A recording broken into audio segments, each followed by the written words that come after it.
Here's the thing nobody tells you about your first $20,000. It doesn't matter. Wait, what? The number doesn't matter. What matters is the 10 years you're not waiting to start. Okay, that sounds like something you say to make broke people feel better. No, it's math. Say two people, same birthday. One starts putting in $300 a month at 25. The other one waits till 35, and to catch up puts in double, $600 a month. Okay, so the late one's putting in twice as much. Twice as much for 30 years straight. And And the early one still ends up ahead. No, that can't be right. It is. And once you see why, you're going to look at every dollar sitting in your checking account differently. This is Talk and Wonder. Frank explains it, I ask the questions you're actually thinking, and today we're getting into the 10 years that quietly cost people more than money ever could. Okay, so right now, today, if you've got some money sitting somewhere, you've basically got three options. You spend it, you hide it, shove it in a drawer, or you leave it in a bank account, feeling responsible about it. Right.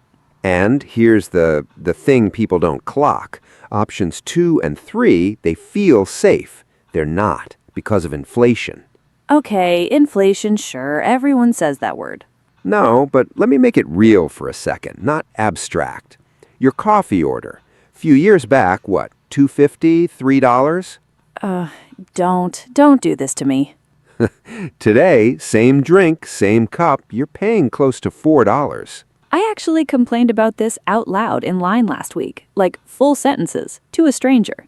Everyone does that now, but stretch it across everything. Rent, groceries, bills, and here's the number that actually matters.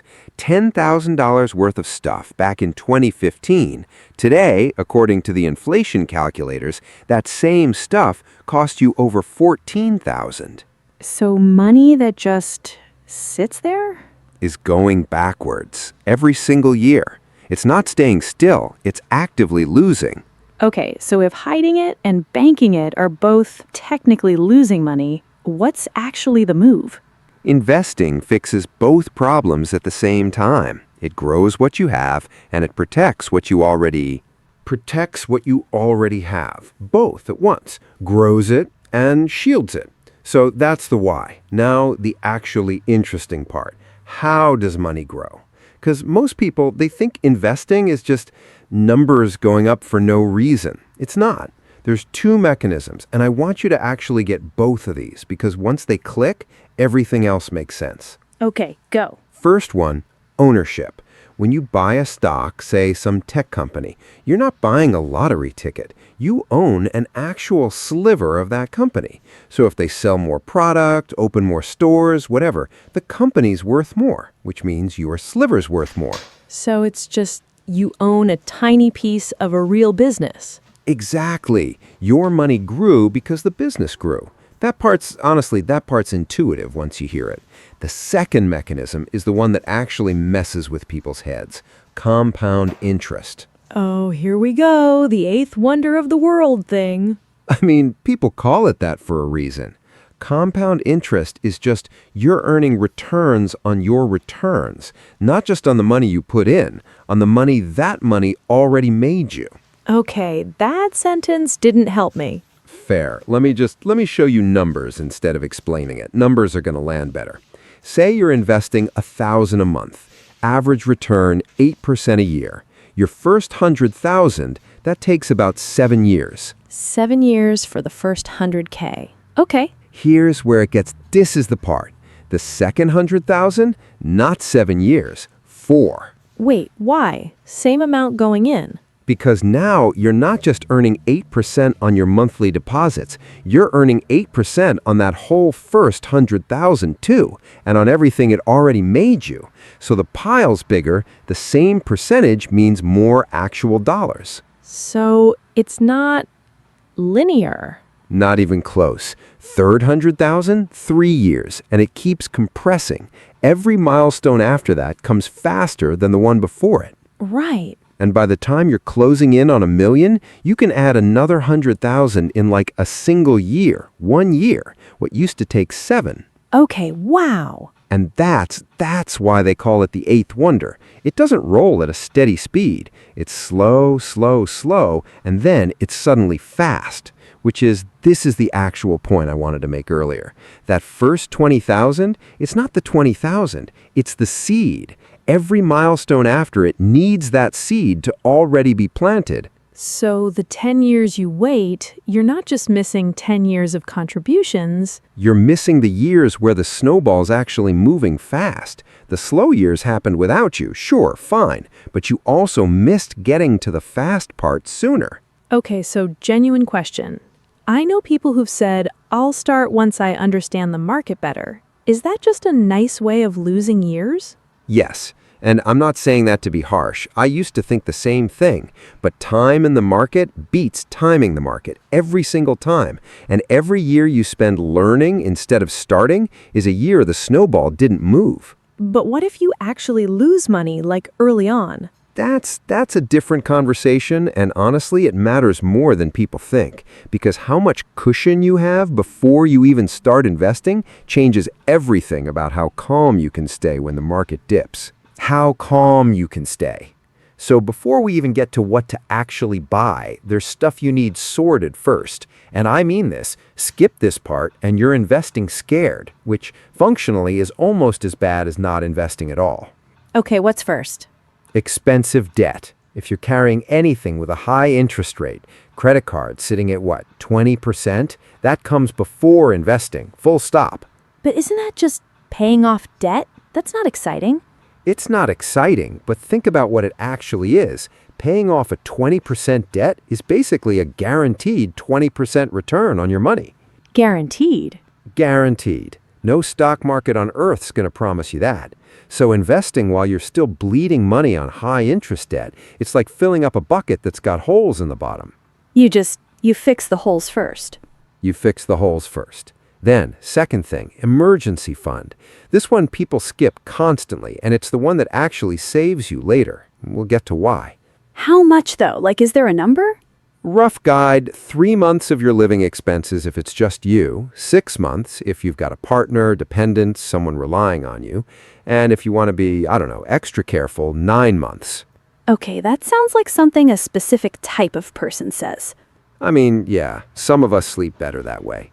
Point is, keep it somewhere easy to get to, earning decent interest, not just sitting in a checking account doing nothing.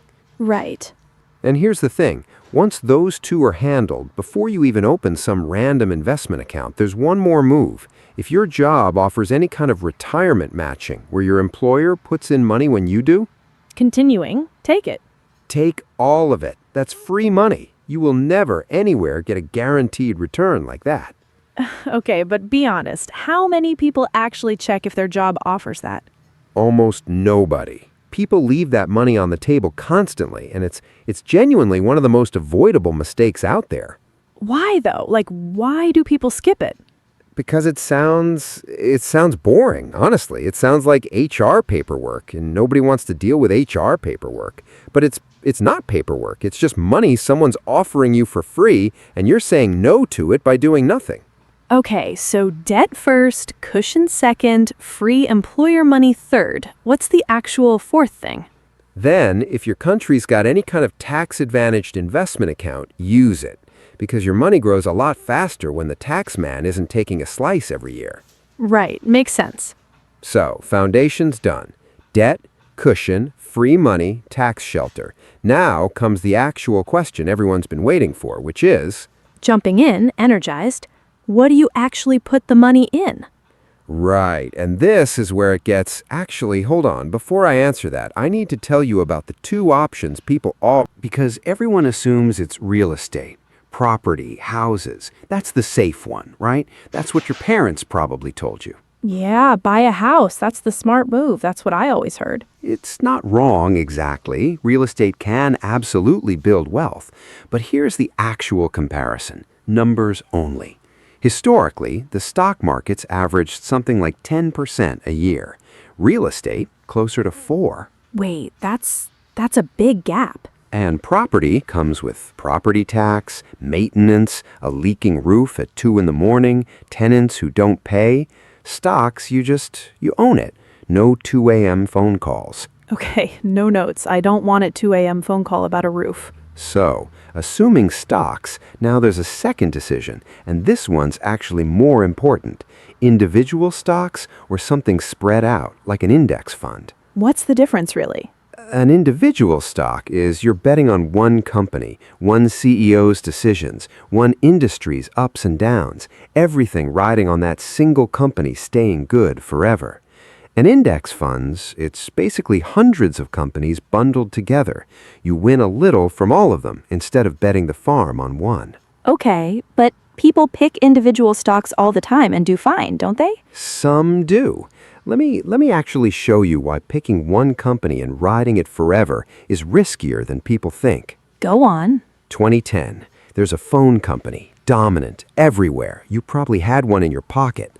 Owned around 37% of the entire global phone market. Okay, I feel like I know where this is going. 37%. Bigger than anyone else. Not close. If you'd bought into that company in 2010, thinking this is the safest bet in tech, this company's not going anywhere. Frank, just say it. Nokia. Oh no. By 2020, 10 years later, their market share had dropped to under 1%, and the stock lost almost all of its value. Wait, hold on. Frank, stop. That's a company that owned over a third of an entire global market gone in 10 years? 10 years. That's it. That's the whole window. Okay, I need a second with that one, because that's not some random small company. That was the phone. That's exactly the point. It wasn't a bad company that failed. It was the best company in the world at the time, and it still didn't survive the next decade. The market doesn't care how dominant you are right now. So if even the biggest company in an entire industry can just disappear? Then betting everything on one company, no matter how safe it looks today, is betting that the future looks exactly like the present, and it never does. Okay, so genuine question, and I actually don't know the answer to this one. How does spreading it across hundreds of companies actually protect you from that? Like, mechanically, what's happening? That's actually the right question, and the answer is going to change how you think about literally every dollar you put in going forward. Every dollar you put in going forward. Okay, so mechanically, here's what's happening. When you buy an index fund, you're not choosing which company wins. You're basically saying the whole system, on average, tends to grow over time, and you're betting on that instead. So instead of picking the next Nokia before it falls apart, You just own a slice of everything. The winners carry the losers. If one company in there completely collapses, even something huge, even something dominant, it's maybe a fraction of a percent of your total. It barely moves the needle. okay, that actually makes sense. And here's the number that gets people. Over any 20-year period in history, a broad index has essentially never lost money. Not zero risk, nothing zero risk, but the longer you hold, the more the ups and downs just smooth out. Okay, but be honest, isn't that kind of boring though? Like, no story, no, I picked the winning stock, nothing to brag about at a dinner party. I mean, yeah, boring's kind of the whole appeal. Boring means you're not checking your phone every 10 minutes, wondering if you just lost your rent money. Okay, that's a very specific level of anxiety you just described. Listen, I've had those 10 minutes. Everyone who's picked individual stocks has had those 10 minutes. Okay, fair. And here's the other thing. You don't even need to know how to read the market for this. You're not analyzing earnings reports. None of that. You're just consistently putting money in on autopilot and letting time do the actual work. Is there like an ideal amount or a specific fund or... That part depends on where you live, what accounts are available to you, what your actual goals are. I'm not going to sit here and tell you buy this exact fund because that's individual advice and every situation's different. Fair enough. But the principle stays the same no matter where you are. Spread it out, stay consistent, let the boring version win. Because here's the actual uncomfortable truth underneath all of this. Which is? The strategy isn't the hard part. Picking an index fund, setting up an automatic transfer, that's What, 20 minutes of your life? The hard part is what happens in your head after you've already started. What do you mean? I mean, there's 3 specific mistakes that wreck people way more than any market crash ever does. And okay, I'll be honest, I've made 2 of them myself. Wait, you have? Yeah, and the first one's probably the most common one out there.